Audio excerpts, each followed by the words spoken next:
So the trans tunnel is complete. I ended up having to basically fabricate that front panel portion, and I took it almost all the way up to the firewall. I removed the heater box to do that just because it was easier to get to, and I wanted to seam seal it.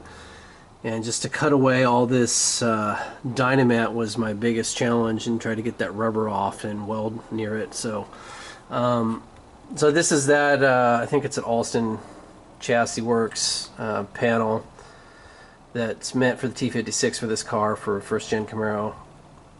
It fit fine. It's kind of plug and play, and then you either have to, just attach it to where you have to come up with some little portion of metal at the front. You either could seam it, or I ended up making that piece because getting clearance for the upper trans bolts and the top of the bell housing, etc., was really close to that. You probably don't have to run the lower panel to run the T56. I know guys have just beat on the floor and used a jack and done some other things to kind of just get some clearance.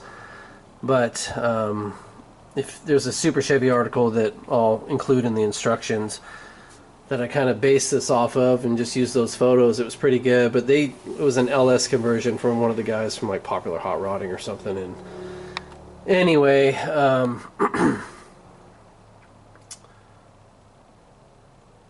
the one thing this does afford you, you probably only need to do the first, like I said, the upper portion by the firewall, but this will give you the ability to get your tail shaft high enough up in the tunnel to get the right U-joint angles, especially if your car is lowered, because most of these cars are at this point.